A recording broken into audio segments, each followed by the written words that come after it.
Optimism isn't sunshine and rainbows. It's fixing things, changing the way we fix things. It's running the world on smarter energy.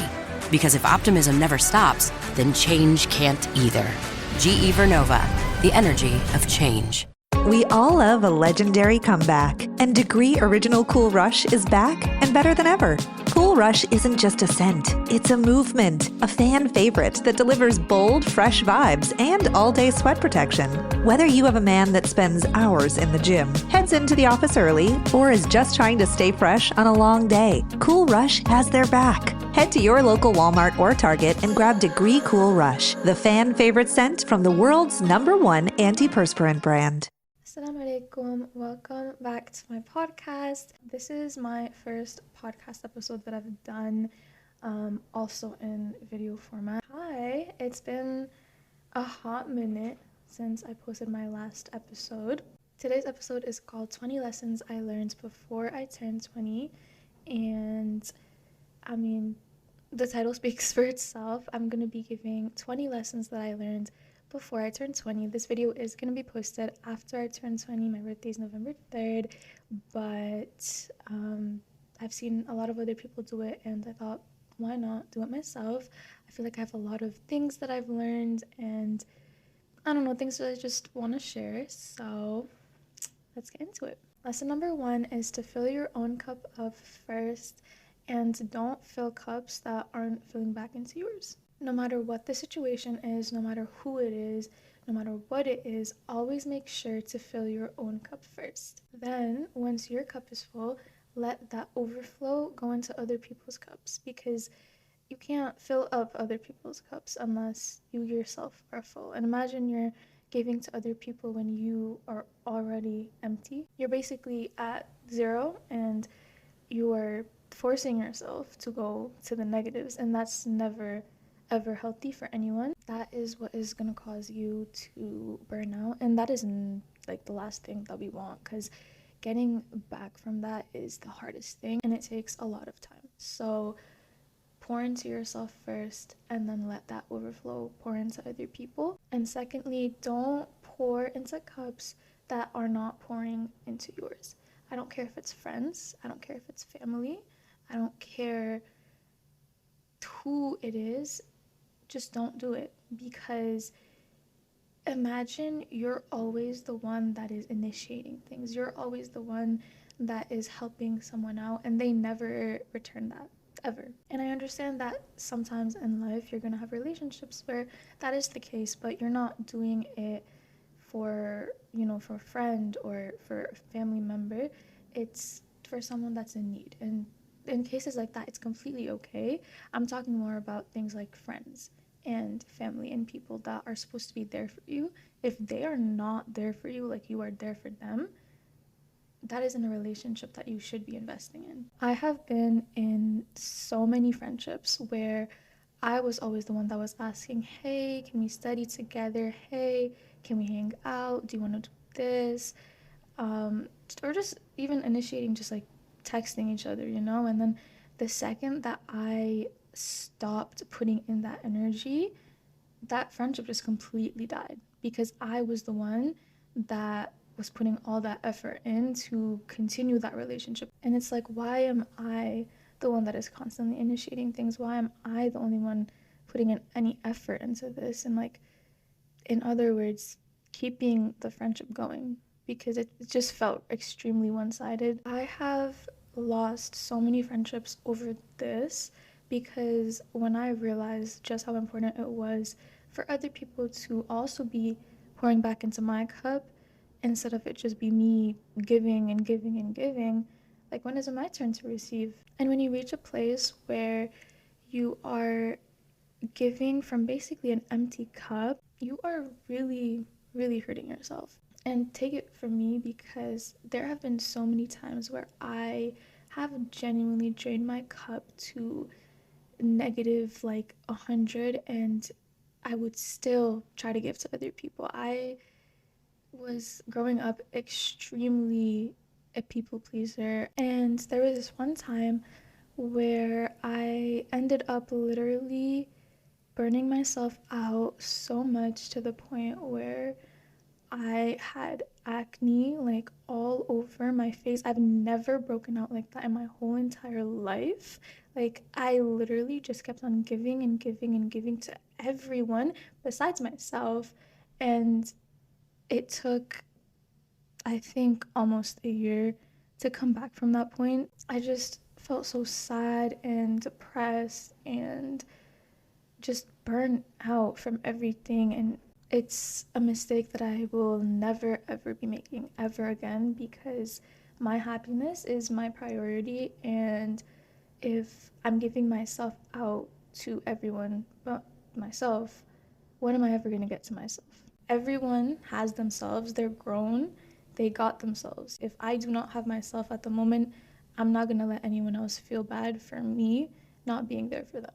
And it's like, even still, you try, like, imagine you're burnt out and your friends asking you for advice and telling you something that they're going through.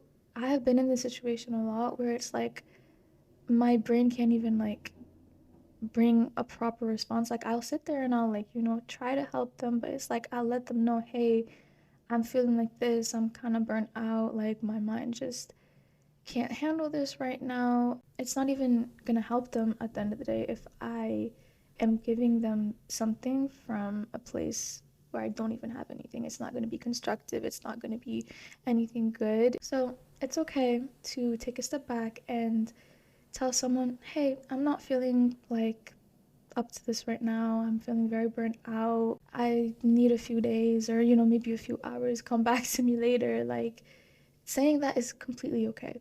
And don't feel bad for it. Number two, and this is a very big one, it's okay to say no.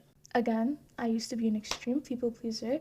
So you're gonna see, I guess, a pattern in these 20 lessons, because a lot of these are lessons I learned while coming out of that shell and not becoming a people pleaser and just letting people talk to me any type of way or treat me any kind of way, or like just overcompensating. But yeah, saying no is perfectly okay. And again, I learned this the hard way, like every single other lesson in this video. If someone asked me for help on something, if someone asked me to hang out, if someone literally like last minute asked me to do something and I had to compromise something on my end to help them, I would say yes. I would not say no. A lot of that came from thinking that saying no was being mean and saying yes meant that I was being nice. And I could not have been more wrong, because a lot of the time saying yes is a disservice to myself. A lot of the time saying yes is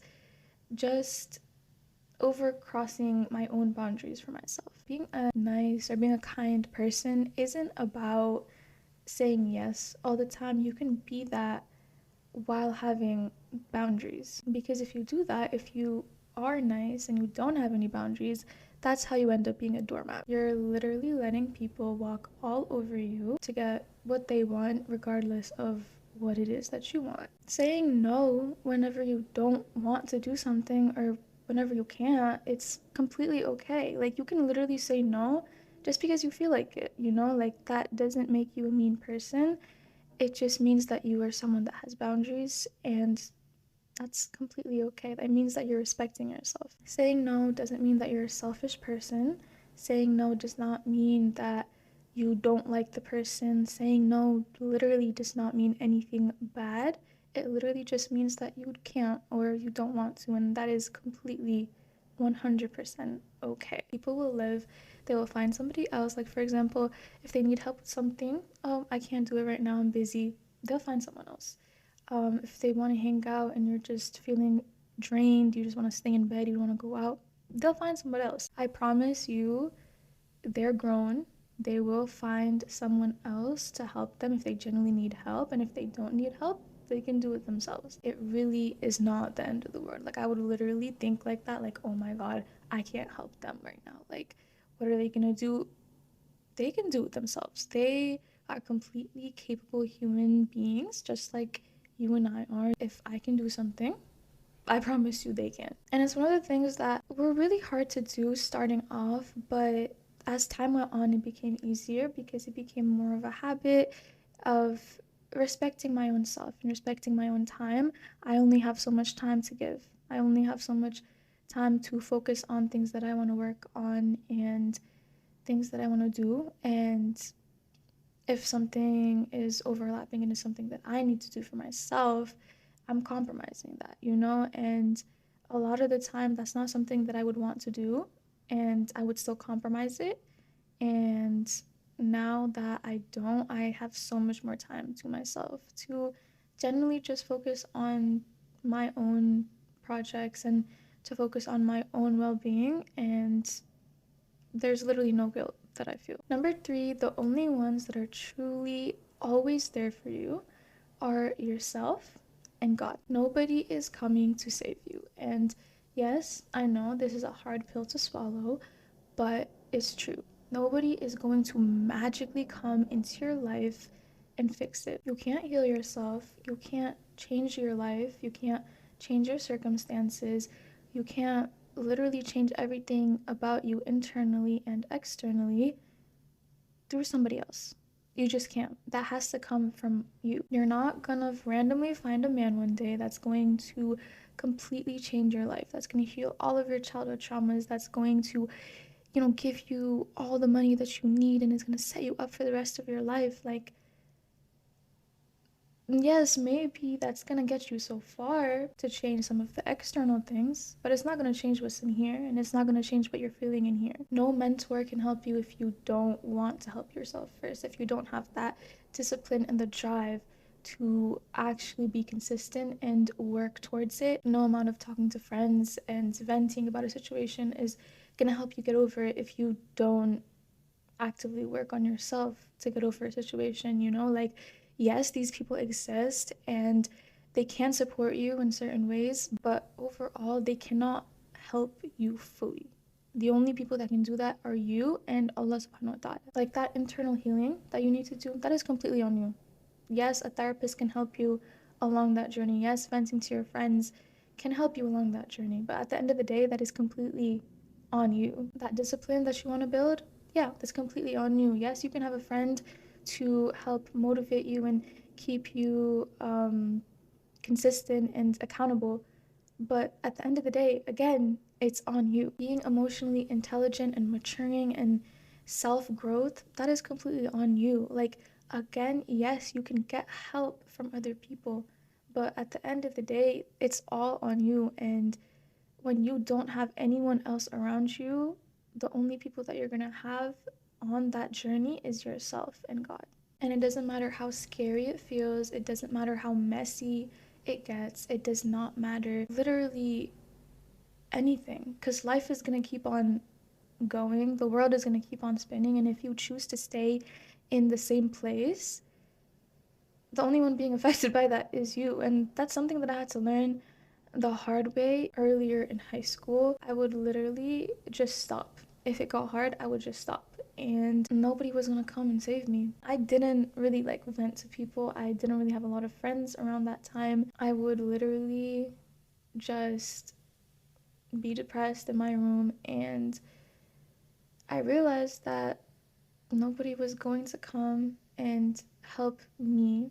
I was gonna have to do that for myself. The responsibility of building myself into the woman that I want to become, and the responsibility to build the life for myself that I want to have, is completely on me, and it's on nobody else to do that for me. And even then, let's just say, throughout everything, I have so many friends, so many mentors, just a huge supporting village behind me. Even then, nobody is going to have your back like God does. When I was possibly in my most darkest moments in my life, I would say that I felt very far from God. And even in those moments where I felt very far from him, I still felt his presence. I still felt that he was there. The thing is, I wasn't doing anything to get closer to him. I wasn't, trying, but I still felt him and his presence. And I knew that he was gonna be there for me. I was completely alone physically. Nobody else was there for me, but emotionally, spiritually, I could feel that there was someone there for me. I could feel God's presence in my life. And I think it was in that moment when I realized just how deep his love for me went.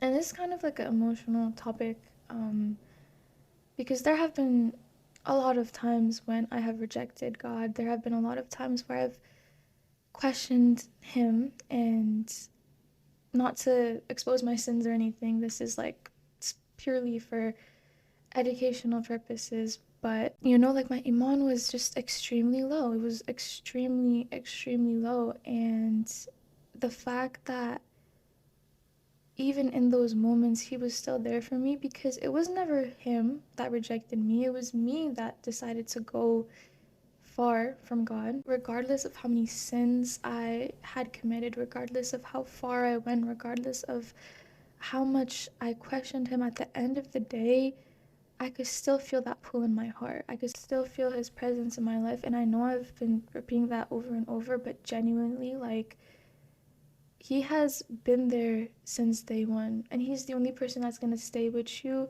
to the end. God tells us that if we take one step towards him, he's going to take 10 steps towards us. And that's just how big his love for us is. It doesn't matter how much we do, he is always going to be there for you. He is always, 100% always going to be there for you. It's just up to you to go to him.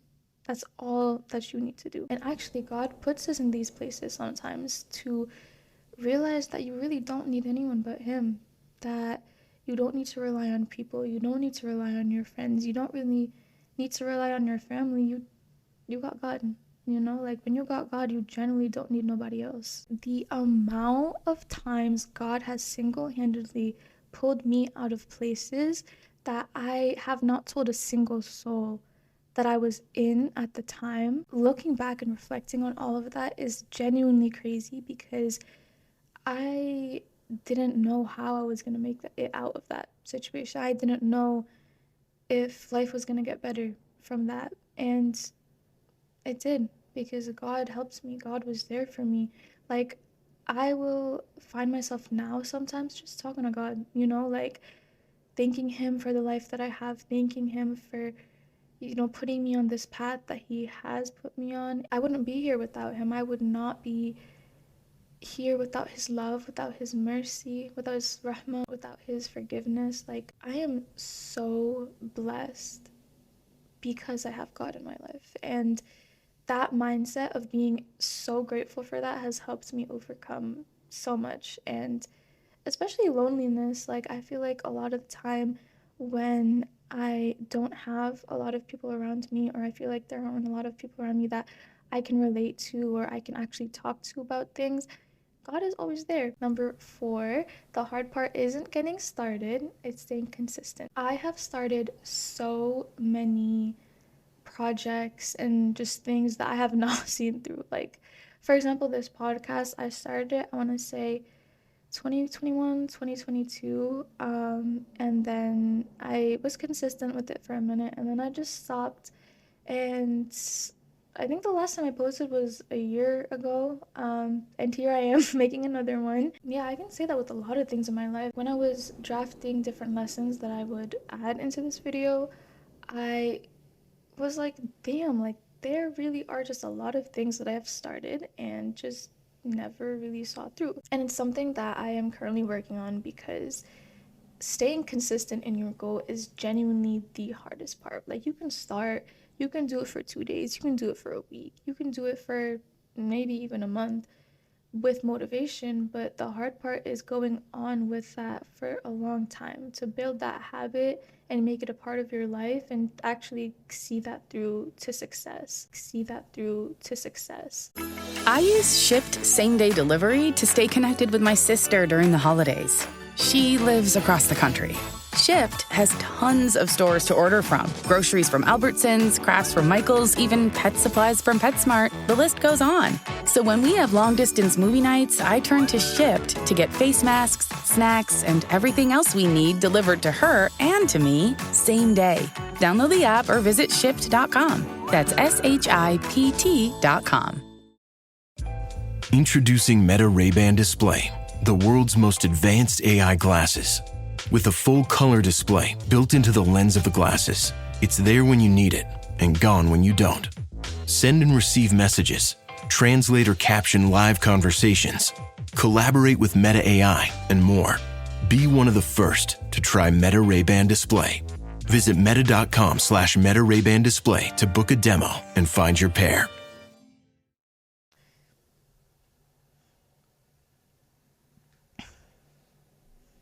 And that's because you need and that's because you need discipline. You don't move and that's because you need discipline. You don't use motivation for things like that. Yeah, you can use motivation with discipline, but you can never use motivation alone. And I realized that I was using just motivation sometimes, and that is why I just stopped doing a lot of things. I needed to build that discipline. Like even self-improvement things like going to the gym.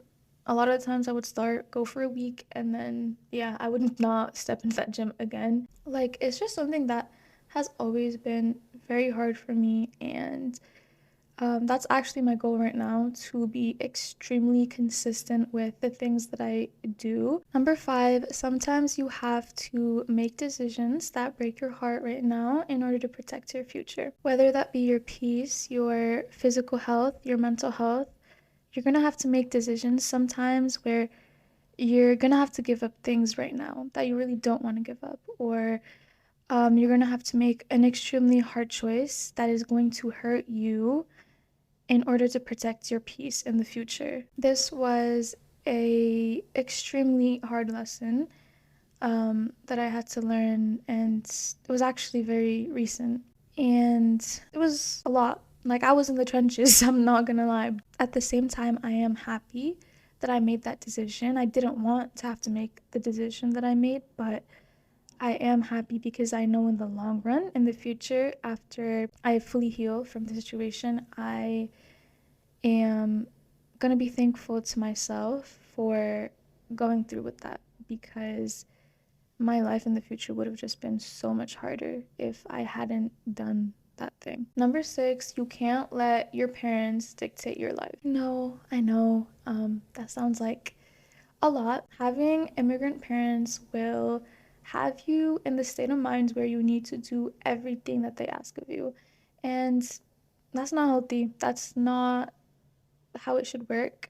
Obedience to your parents does not mean that you love them. It just means that you're scared of them. And I feel like this is a mentality that a lot of immigrant parents have, is that if my child says no to me, if they don't follow me, if their whole entire life isn't based off of what I want for them, then they don't love me, then they don't respect me. And that's not how that works. And don't let them try to make you think that that is how it works, because it's not. You deserve to live a life that is true to yourself, and you should be able to do the things that you want. I know a lot of what I'm saying may sound scary, because I was scared before I started telling my parents no.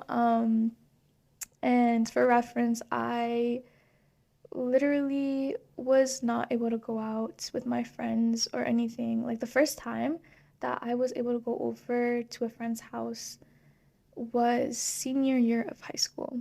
Like I literally did not have genuine friends throughout high school because I couldn't hang out with them after school, and everybody was just like building stronger bonds and just hanging out doing teenager stuff, and I was stuck inside my house, not able to go out, and that was my life growing up. It genuinely messed me up so much, and now that I'm in college, I'm currently a junior, looking back, like that genuinely affected me so much. It stunted a lot of my social skills. Like alhamdulillah, I've been able to grow that back. I've been able to put myself in situations where I've been forced to just be more social and not be extremely awkward like I was. Growing up, I was literally the perfect child. Like my parents would tell me to do something and I would do it. Like I wouldn't question it, and it still wasn't enough. At the end of the day,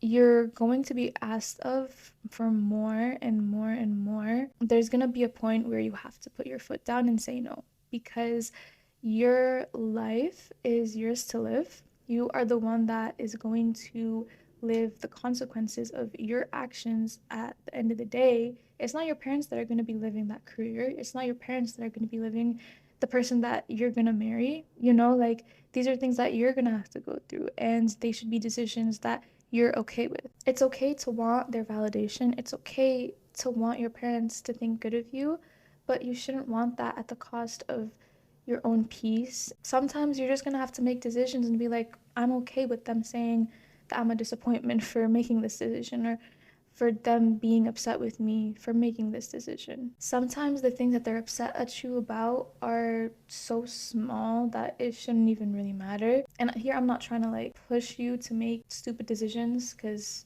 that's not what this is about. Like, let's just say your parents want you to marry a certain person and you don't want that person for yourself. Like, that is 100% a situation where you should put your foot down and say no, regardless of what it is that they're gonna say to you or how they're gonna treat you after that. And I know there's a lot of guilt that comes with that, and they may not understand it right now, but when they see you genuinely happy and thriving and successful, they are going to be proud of the person that you became. Number 7, Allah will always give you better. It doesn't matter how many things you have to leave behind. It doesn't matter how much you've done. It doesn't matter how far you've gotten from Him. God will always give you better. Like, I promise you that God will give you better. There have been so many situations where I have genuinely thought, yeah, this is it. I'm never gonna get higher than this point, or like, what have I done? God has just continuously proven to me that He will always be there for me, and He will always give me better than what I've gotten. I will always rise higher and higher because God will always give me better. That is my mindset, and I believe it 1000% because I know for a fact that He will. I've seen it with my own eyes. I've seen it in my life, and I've seen it in my friends and my parents. Life is full of so many things, and one of those things is God's graciousness. He will always give. He will always be gracious towards you, even if you've hit rock bottom and you don't know if you're going to make it back up. Have faith in Allah subhanahu wa ta'ala, because He will help you get back up, and He'll help you get back up 1,000,000 times better than it was last time. He will help you rebuild yourself. He will help you become the woman that you want to become. He will help you literally do anything and everything. All you gotta do is ask. Literally all you have to do is go to your prayer mat and ask Allah subhanahu wa ta'ala, and be genuine about it in your heart, because God sees through all of us, and He will put you in places that you never even dreamed about being in. He will open doors for you that you didn't even know existed. God has a way of making these things happen. Number 8, your reality starts within your mind. Your perception of reality is 100% up to you. I don't think you guys genuinely understand the level of power that your mind has. The person that you are, the things that are around you, they are completely in your minds. Like, it's everything is dictated by your perception of life. If you see something as positive, it will be positive. If you see something as negative, it will be negative. Like, you can literally, like, they're like, why do you think everyone has different opinions, or they're just, or everyone has their own different version of reality? It's because the mindset that they have is completely different to yours, and the mindset that I have could be completely different to somebody else's. Me and you could have completely different mindsets as well. Like, everyone's reality is different based off how they see reality, based off of like your mindset, off of how you perceive things, and you can literally hack into that to help you get what you want from your own self. For example, you can just be a very argumentative person, and every single time someone says something, you take it as an attack on yourself,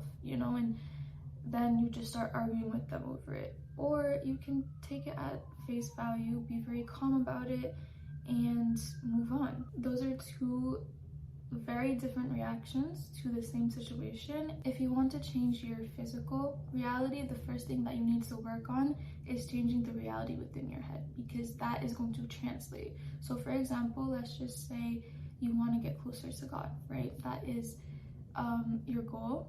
the first thing that you do isn't go about changing the people that you hang out with, your surrounding, although that is very helpful. That's not what you do, because let's say you do start hanging out with people that are more religious, but you're not on the same wavelength as them. You know, your mindset isn't there yet, and you don't really enjoy the conversations that y'all be having, and you go back to your old friend group or the old people that you used to hang out with on a regular day basis. You know, like, you need to put yourself into that mindset. You need to get closer to God. You need to read Quran more and really understand who He is. Go to the mosque more. You start focusing more on the Islamic morals and values and principles and putting that within yourself, so that your perception of reality is more focused on how Islam focuses on it. And with that, slowly your outward reality is going to mirror that. And this is just one example. You can literally put this on anything. And on top of that, the power of your words to shape your reality, because that is also a very important aspect. You can literally speak things into existence. Like, the power of what you say to manifest things into your life is extremely overlooked. And obviously, when I say manifest, I mean in like an Islamic perspective of manifesting from God. And like, obviously all things come through Allah subhanahu wa ta'ala, and we can't have anything without Him and His blessing. Literally, just don't be afraid to put what you want out there. Speak it into existence. You know, tell yourself, look at yourself in the mirror and tell yourself that you have it, that you're going to have it, that you are going to live the lifestyle, that you are going to achieve your goal, and you will. Like, watch yourself do it. For example, let's just say that you want to become a content creator, right? I am a content creator. I will be a content creator. I am going to have 10,000 followers, 20,000 followers. Like, speak it into existence, because you're tuning your mind into a state where you already have what you want. So you're gonna work even harder to reach your goals, and you're gonna live that life because in your mind you're already there. The way that you speak about your life also becomes the standard that your mind will try to meet. Even like casual self-talk, that generally matters a lot. Like self-degrading jokes, like saying like, oh, I'm not pretty, things like that. Like, it literally adds up, because even if you don't realize it subconsciously, you're gonna start believing it, and it's gonna make you insecure. It's gonna make you not as confident within yourself. You can't plant these negative thoughts about you within yourself and expect to grow from it. You're just not. Like, if you constantly tell yourself, I'm ugly, I'm not pretty enough, I am not enough to be able to reach this, or like just things like that, like, stop doing that, because you are going to believe what you're telling yourself. And I did this for a really long time. Now you will not hear me saying anything like that. Like, you talk to any of my friends, I promise you they will be like, yeah, she's egotistical as frick, because I am never gonna speak down on myself ever again. I did that for so long, and it just made me an extremely insecure person. And the second that I stopped, the second that I genuinely started looking at myself and saying, yeah, I'm beautiful, yeah, I am more than enough, is when the game changed. I am never gonna let me or anyone else talk to myself like that again, because I deserve more respect. Number 9, don't put men before yourself. I am a lover girl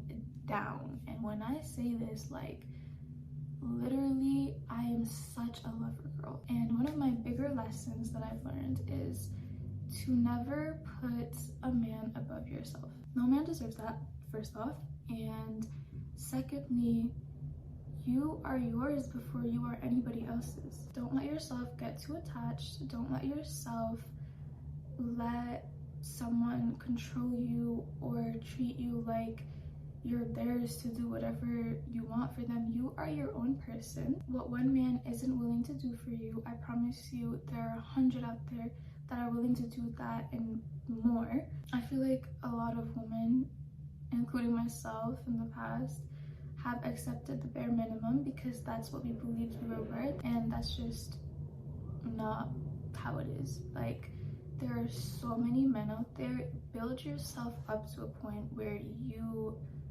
deserve, I don't like using this word, but high value.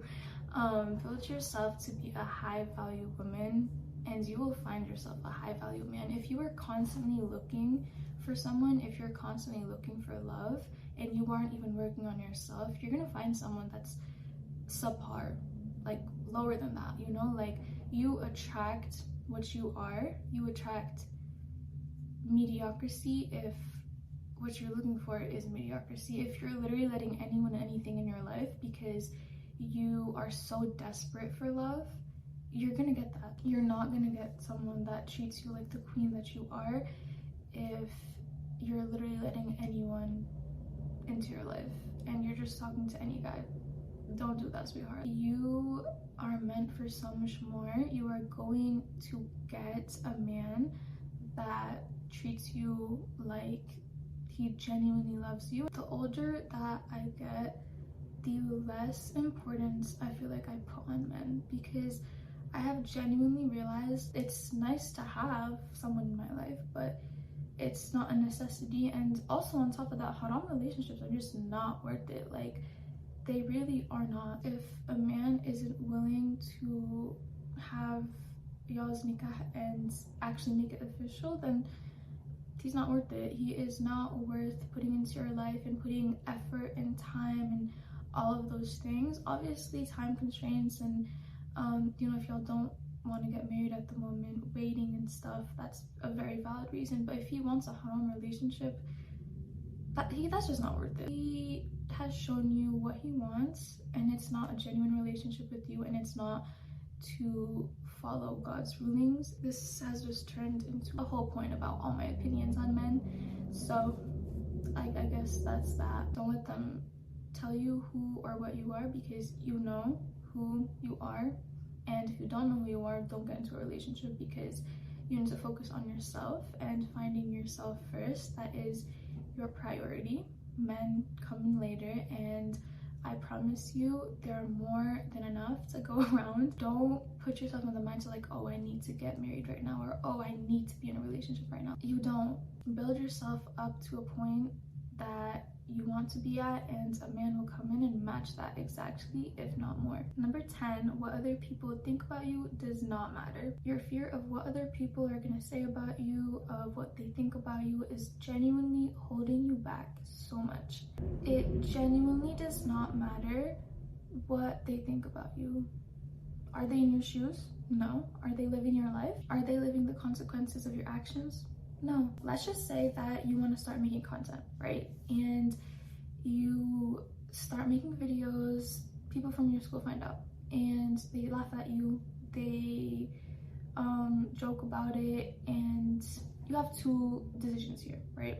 One, you stop making content, or two, you don't care and you keep going. Let's just say you stop, right? Let's see you in 6 months from that point. You're literally in the same exact place. You haven't work towards your goal of content creation because you let other people and what they think about you dictate what you are going to do with your life. You're literally in the same exact place, and that joke about what you were doing with content creation is, you know, they still tease you about it. That's that. Then you have option 2, where it's like you didn't care, and 6 months go by. Let's just say you gained 50, 60,000 followers, right? You're still making content, you're going, you got PR deals, and now what are they gonna do? Laugh? Oh my god, you have 60,000 followers. Oh my god, you got a brand partnership with this brand. Like, if someone is laughing at you for genuinely trying in life and for genuinely just going out there and working for whatever it is that you want, they're coming from a place of insecurity, and you just shouldn't care. In either situation, the one person that was genuinely affected by your action of deciding to care or not care about what other people think about you is you. Like, you're only going to be affected by this. If you want something for yourself, don't be afraid to be seen trying to achieve it. Do not be afraid to be seen just trying in general. I don't know when trying became cringy. I don't really follow with it. The people that are there for you when you start, that are going to support you, listen to them. You know, don't listen to the people that are going to try to stop you from doing whatever it is that you want, because they don't care about you. The people that support you do. When I was starting out with content creation, I remember on my Instagram, I had someone that I thought was a friend literally comment this one thing, and I'm not gonna say what it was, but it was like really hurtful. It's been a few years. They still follow me. Whenever I see them, like, I remember this was last year, they literally asked me, oh my god, how did you like get to this point, like help me out. Weren't you like hating on me when I was starting out? Someone will always have something to say about you regardless of what it is that you're doing. So do what you want.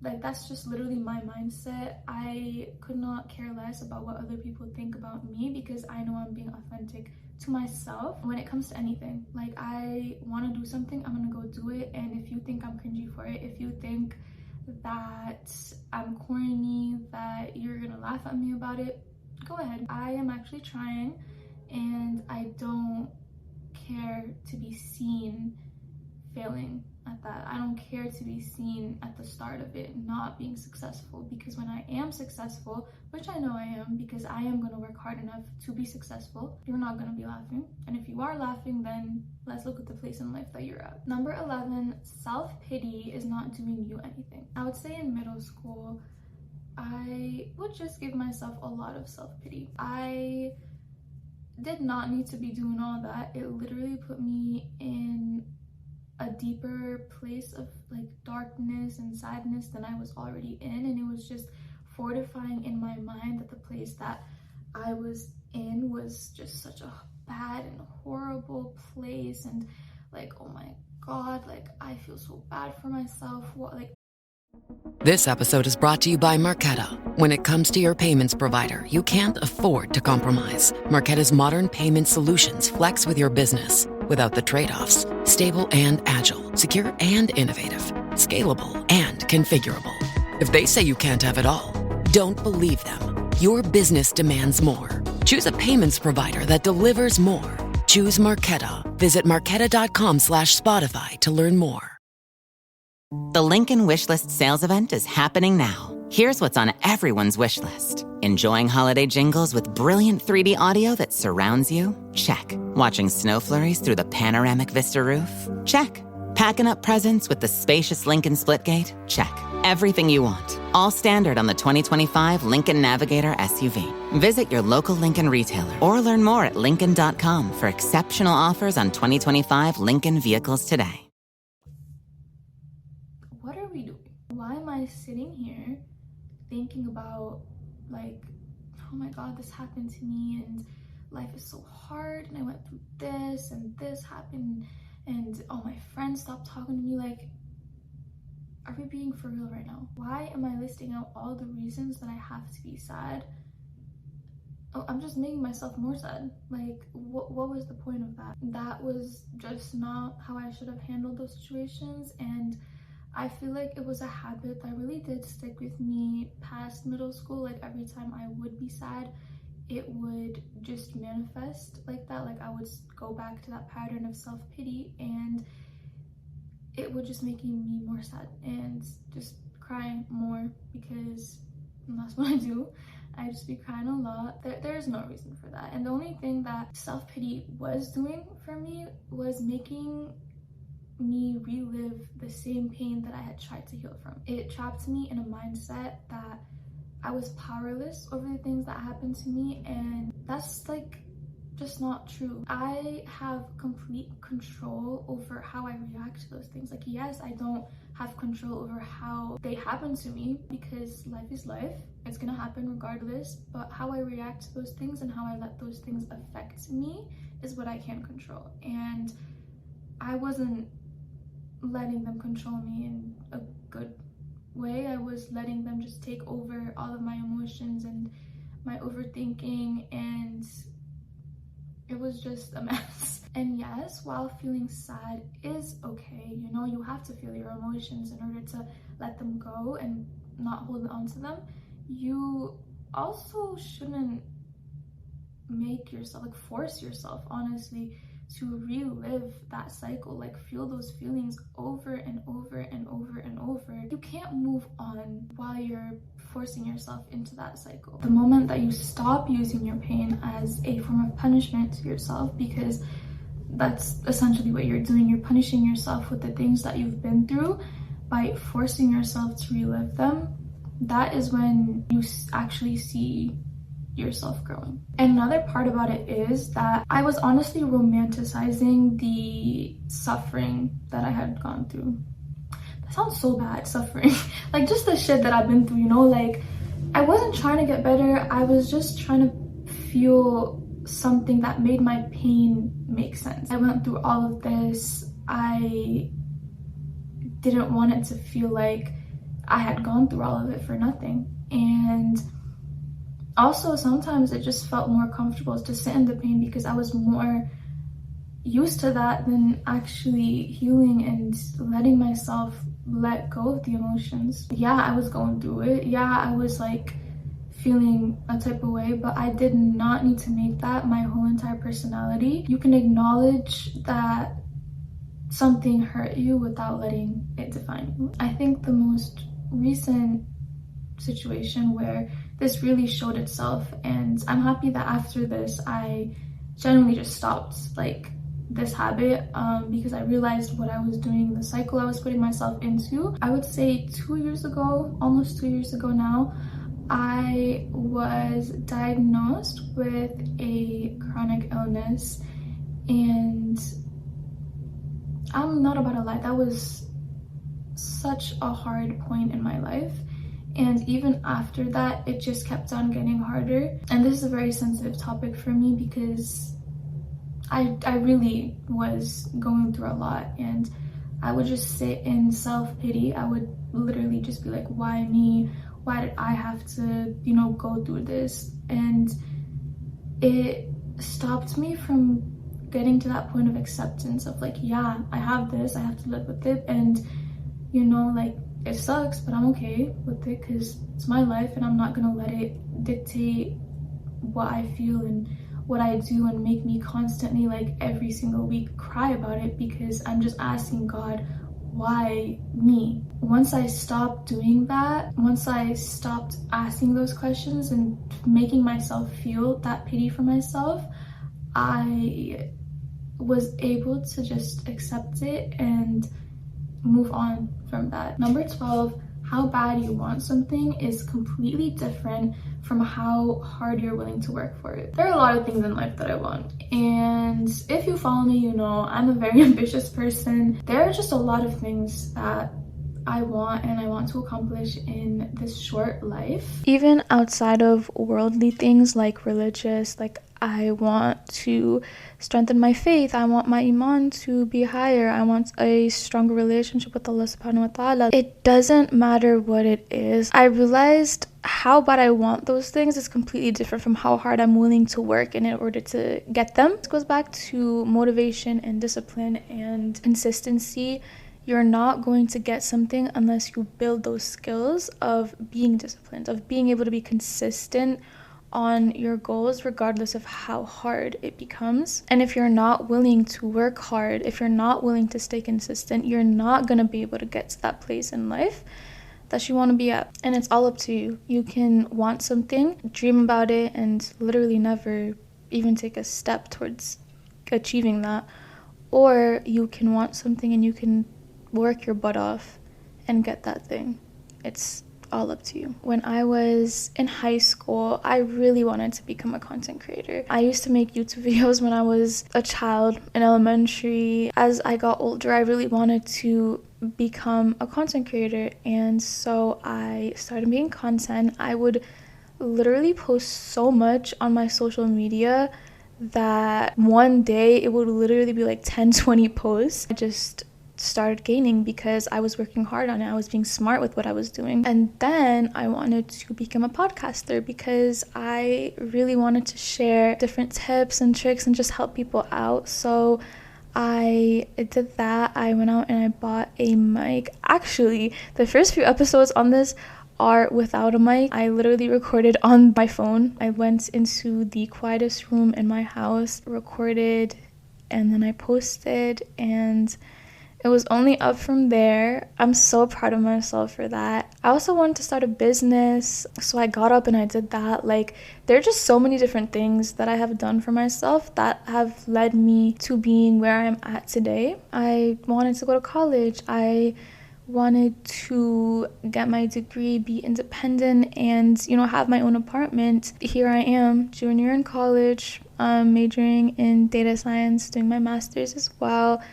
And I'm living alone in my own apartment. I'm literally living that lifestyle right now that I wanted a few years ago. It's really shown me that I can do whatever it is that I want to do. I just have to put my mind to it and actually be willing to put in that hard work to get myself there. I just need that dedication, that time, that discipline and consistency. Also, I need Allah subhanahu wa ta'ala by my side. I can get whatever it is that I want. I didn't get a large following overnight. I had to work for that. I didn't get a large following on my podcast and get a lot of listeners overnight. That was, again, hours and hours and hours of dedication and work to be able to get to that point. Yeah, I low-key fell off on both those things, but to get to that point was a long time, a long work in progress. You just need to be dedicated to what it is that you want, and you'll get there. Number 13, your potential is only as high as you make it. Do not ever tell yourself that you can't do something, like, oh, this is too hard, oh, this is too much for me, or this goal is unrealistic. Because yeah, it's unrealistic now because you told yourself it is. Nothing is unrealistic unless you make it unrealistic for yourself. The bar is only as high as you make it. One of the lessons before was that your reality shapes your mind, and this goes off of that. If you tell yourself that the highest that you can ever get is to this certain point and you can't get higher than that, you're gonna believe that. You're never gonna get higher than that point because that's what you believe you are capable of. You don't believe you're more capable than that point. You can always do more if you want to do more. What you're doing by having this type of mentality is you're limiting yourself by saying that you just can't. If you see someone else having the thing that you want, it's more than attainable. If they can do it, I can 100%. Why can't I? Nothing that someone else has done, you cannot do. You can 100% do it. They have proven to you that you can do it. So what's the issue? Let's just say you want to make $10 million by the age of 25. And you're like, I don't think I can do this. This is a lot. I need to lower the bar a little bit. I need to be realistic. There are literally people that have made more than that by the time they're 20 from social media, from Instagram and TikTok, or from owning businesses. Whatever you think you can't do, someone out there is doing exactly that and even more. I hope this is coming across in a good way. You are capable of so much, and you're only limiting yourself by telling yourself that you have a bar that you can't go above, because that bar is only there because you put it there. In reality, there isn't really anything. Your maximum is so much higher than what you actually think it is. Obviously, everyone's mental state, physical state, the class that you were born into, obviously all those things, your circumstances in life, they're very different, and you're maybe gonna have to work harder than other people to reach a certain place. Maybe it's easier for you to get to a certain place than other people. It's very different, but I am a firm believer, regardless of that if you work hard enough and if you work smart enough, you will be able to reach any goal. Nothing is too far for you to achieve. 14, everyone is insecure about themselves in some way. Confidence isn't about ever doubting yourself, it's about not letting those doubts control you. The start of me being genuinely confident in who I am as a person started when I stopped listening to the voices in my head. Everyone Like, when I say everyone has some sort of insecurity about themselves. The only difference is that some people don't let that insecurity control themselves. Some people own up to it. Some people say, yeah, I have this, but I don't care. I'm so beautiful regardless. I'm so confident in myself regardless of the fact that, I think my eye shape is ugly, or maybe they think their lips are too small, or their lips are too big, or they feel like their jaw is not the way that they want it to look. Regardless of what it is that you're insecure about, let those thoughts pass through your head, because at the end of the day, that's all they are. They're literally just thoughts that go into your head, and what you're gonna do is you're gonna let them come out the other side, and you're not going to let them control you. Because if you do let them control you and you do let them sit in your head, that's when you're going to become insecure. That's when you're going to start believing those thoughts, and that's not what we want. For example, me, one thing that I really am insecure about, physically at least, is my hip dips. And I was talking about this to my girl, and she was like, girl, where? Like, yeah, they're like there, but they're very minimal. I didn't even really notice that they were honestly there until you pointed them out. And it was like, are you lying about that, or am I just too hyperfixated on it? Because we look at ourselves so much more than other people do, and we notice things about ourselves that other people don't. To other people, they're not hyperfixated on that. They're not looking at that. They're looking at you as a whole person, and they're seeing how beautiful you are. There have been so many times where I have been talking to other women, and they've been like, oh, I don't like this about myself, or I'm like, girl, be for real right now. You literally look gorgeous, and I didn't even notice that until you pointed it out. And I feel like we've all had instances like this, and what we can take away from that is that it's not really as big of a deal as we make it. Being insecure about something is only going to make that thing bigger than it is, because the more insecure you are, the more other people are going to notice your behavior.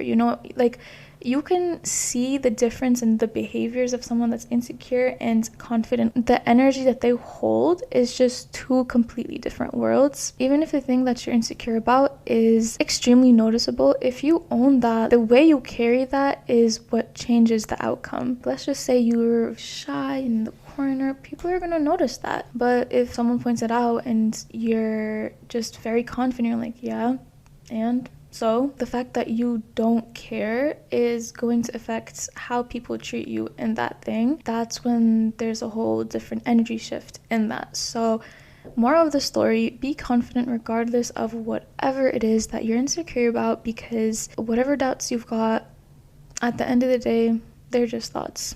Don't let it control you. Number 15, everyone enters your life for a different reason. Not everyone comes into your life to stay for the whole entire thing. Sometimes God sends someone to be a lesson to you. Sometimes God sends people into your life to stay for a few chapters. Sometimes God sends people to stay in your life for maybe half a chapter. Every single person has a different timeline and purpose in your life. It's okay that they don't stay for the whole thing. Sometimes people are meant to be lessons to you, to help you stop doing something, or to help you start doing something, to inspire you. Maybe you're like me, or like how I used to be, a people pleaser, and you just let people walk all over you, and you give out more than you receive, and someone comes into your life that teaches you to never do that again because of how harmful it is to you. Like, yeah, that lesson may hurt, and maybe you wanted that person to stay in your life even, but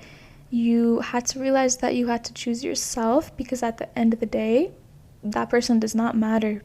At the end of the day, you are what matters to you. Maybe God sent someone into your life to be an uplifting spirit for a few chapters, because that is what you needed, and then they're gonna go back to not being in your life. And regardless of how long they stay, regardless of what effect they have on your life, it's okay, because different people have different roles. It's okay that they don't stay for the whole thing. Number 16, don't hold on to things or people longer than they were meant to stay. Going back to my last point, as I said, different people are going to have different timelines and purposes in your life. They're not meant to stay. You need to learn to let go when it's time. Don't hold on to something that obviously isn't meant to stay in your life, because by doing that, what you could be doing is blocking a blessing. Maybe that person was meant to leave, or maybe that you were supposed to get yourself out of that situation so that God could put you into bigger and better rooms, or let you meet someone else that is a better person to have in your life than the last. Once you let that door close to that chapter in your life,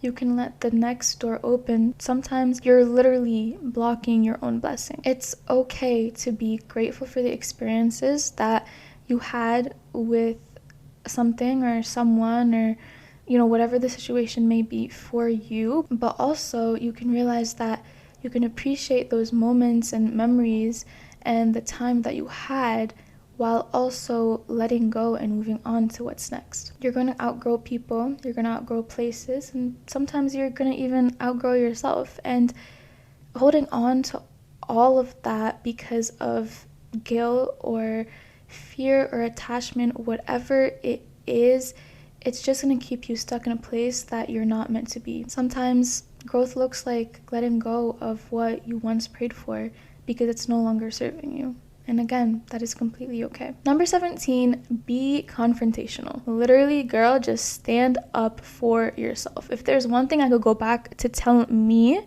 is be confrontational. Do not let people that are disrespecting you keep on disrespecting you just because you are scared to stand up for yourself. Confront them. Ask them, like, what's up? There's no reason as to why you should ever be letting anyone do anything because you're scared of being confrontational. It's literally something that has to be done, and I understand that it can be hard, but I've just realized it's so much easier to just talk and say something than deal with all of that emotion. A lot of the times, all it takes is one conversation for it to stop. Sometimes all it takes to clear up awkwardness, maybe in a relationship, friendship, anything, it's just one conversation, just to actually bring it up. Yeah, it can be awkward. Yeah, it can be uncomfortable, but be confrontational about it regardless, because the end goal of that is going to bring you more peace than not confronting it at all. And on top of that, confrontation doesn't have to be a bad thing. It doesn't mean that you're arguing with someone. It just means that you're seeing something happening and you're gonna talk about it. You're gonna bring it up instead of brushing it underneath the rug and pretending that it didn't happen. There's something that happened to me recently.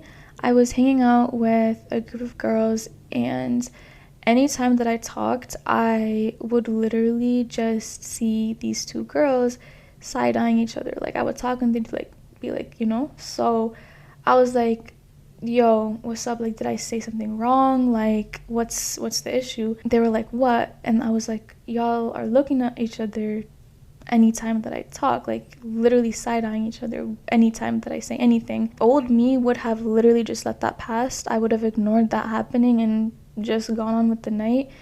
Me now, I was like, just trying to see the issue of it, because I could have said something wrong. I could have offended someone. It's not always them trying to be mean. And I mean, in that situation, yeah, I was. They were like saying, oh no, nothing. If you're telling me nothing, then you're just side-eyeing to be mean. I haven't really talked to either of them since then. It could have been that I said something, and I just wanted to also clear that up. Number 18, it's okay to be disliked. It's not your responsibility to make someone like you. Let's repeat that with me.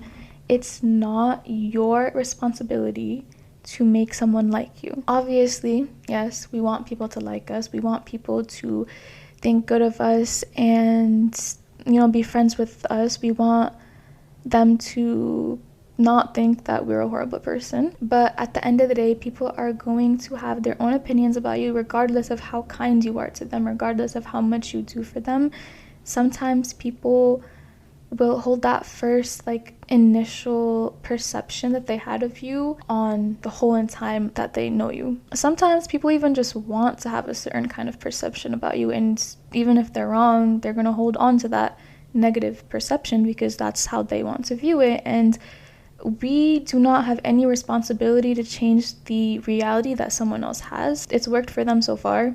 It's their life. Why am I going to go out of my way to dictate that? Let's just say, for example, someone says that I am an extremely mean person, that I am just so horrible and all this other stuff.